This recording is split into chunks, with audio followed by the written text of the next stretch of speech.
In Christ alone, my hope is found. Haleluya, saudara-saudara yang diberkati Tuhan. Selamat sore. Hari ini saya ingin berbicara tentang Efesus pasal 5. Dituliskan begini. Sebab itu jadilah penurut-penurut Allah seperti anak-anak yang kekasih, dan hiduplah di dalam kasih sebagaimana Kristus juga telah mengasihi kamu dan telah menyerahkan dirinya untuk kita sebagai persembahan dan korban yang harum bagi Allah. Tetapi percabulan dan rupa-rupa kecemaran atau keserakahan disebut saja pun jangan di antara kamu, sebagaimana sepatutnya bagi orang-orang kudus. Demikian juga perkataan yang kotor dan yang kosong atau yang sembrono, karena hal-hal ini tidak pantas, tapi sebaliknya ucapkanlah syukur. Karena ingatlah ini baik-baik, tidak ada orang sundal, orang cemar atau orang serakah, artinya penyembah berhala, yang mendapat bagian di dalam kerajaan Kristus dan Allah. Saudara, saya tidak terlalu hobi nonton. Sudah lama saya tidak nonton film, baik di TV, apalagi kalau di bioskop sudah puluhan tahun tidak pernah masuk ke bioskop. Tapi beberapa kali kalau saya menonton film gitu, dan kebetulan menyangkut kehidupan seorang pendeta atau seorang Kristen, seringkali sutradara itu menggambarkan kehidupan pendeta atau orang Kristen itu sebagai kehidupan yang munafik. Imannya beda dengan perbuatannya, pura-pura. Apa ini mungkin kesan mereka terhadap orang Kristen secara umum? Saudara, ini perlu dicermati.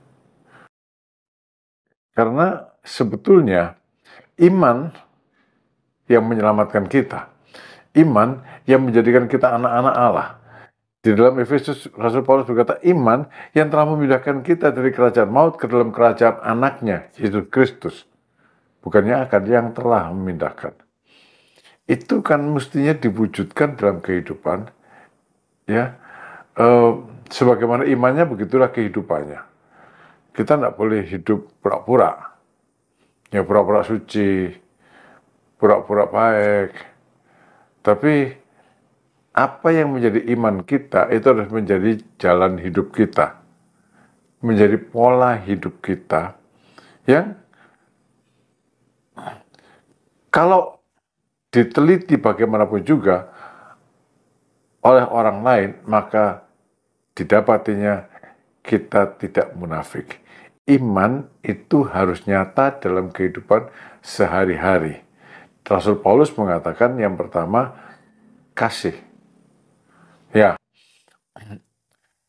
kita mesti punya niat yang sungguh-sungguh untuk mengasihi orang, meskipun kita tidak dikasihi, meskipun dibenci, tapi kita mesti mengasihi.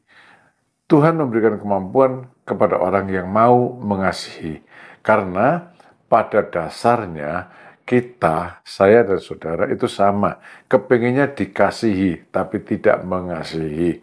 Kita pada dasarnya sama, mengasihi orang yang mengasihi kita.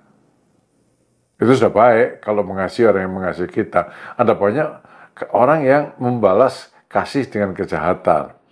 Tapi mari saudara-saudara, kita belajar dengan sungguh-sungguh untuk memanifestasikan kasih itu bukan cuma dengan perkataan, tapi dengan perbuatan, yaitu perbuatan yang mengasihi. Perbuatan yang mengasihi itu tidak berbuat jahat kepada orang lain.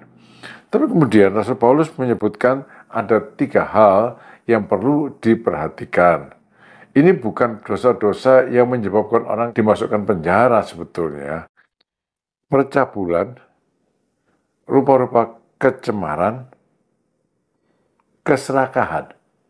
Saya rasa hampir tidak ada orang yang dimasukkan penjara karena dia melakukan sesuatu yang sifatnya porno. Biasanya orang, ya wus lah, kan gitu. Suka sama suka.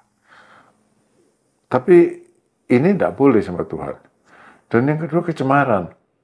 Ya, kecemaran itu adalah ya pornografi juga sebetulnya, berbau penyimpangan seks, pornografi, hubungan sesama jenis, perkataan-perkataan guyon-guyon yang cabul dan sebagainya.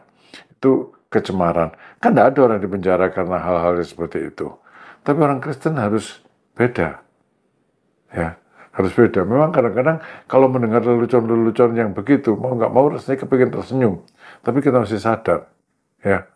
Atau kalau kepingin tersenyum masih lumayan, kepingin terlibat. Nah ini yang sudah lebih parah. Atau sampai terlibat sekali, itu nggak boleh.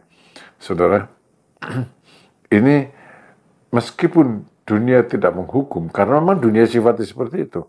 Tapi Tuhan bilang itu tidak boleh nyata terjadi dalam kehidupan orang percaya. Dan keserakahan. Saya rasa tidak ada orang yang dipenjara karena serakah. Kecuali kalau karena serakahnya, dia melakukan tindakan-tindakan yang melanggar hukum, tindakan-tindakan kriminal. Tapi kalau serakahnya sampai pada batas, punya satu kepingin dua, punya dua kepingin tujuh, punya tujuh kepingin 30, dan dia melakukan itu dengan sekuat tenaga, hidupnya terobsesi untuk hal-hal ini, ya, mendapat lebih dan lebih lagi, kan tidak ada orang di penjara karena hal yang demikian.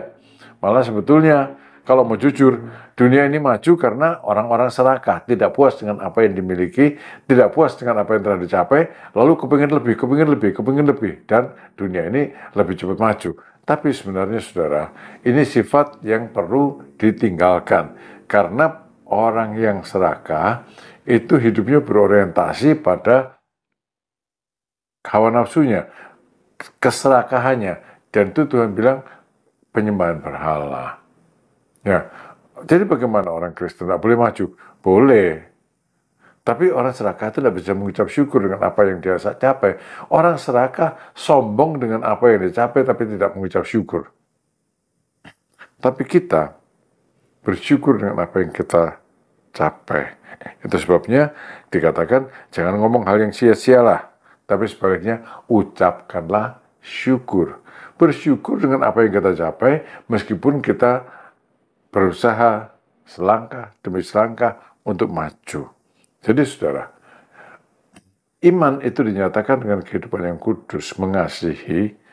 Hidup yang kudus itu tidak terlibat dalam dosa-dosa seksual maupun keserakahan. Lalu ada satu peringatan. Di dalam surat Efesus ini, berkali-kali Rasul Paulus berkata, kamu diselamatkan oleh iman, bukan oleh perbuatanmu. Kamu telah dipindahkan ke dalam kerajaan anaknya yang kekasih, bukan oleh perbuatanmu, tapi oleh iman. Tapi buktikan imanmu dalam kehidupan. Sebab, dikatakan begini, ingat baik-baik, tidak ada orang sundal, orang cemar, atau orang serakah, artinya penyembah berhala, yang mendapat bagian dalam kerajaan Kristus dan Allah. Jadi, orang beriman hidup kudus, ya, tidak melibatkan diri dalam dosa-dosa seksual, dalam dosa-dosa kecemaran, tidak serakah, tapi bersyukur dengan apa yang Tuhan sudah karuniakan. Tuhan memberkati saudara. Haleluya. Amin.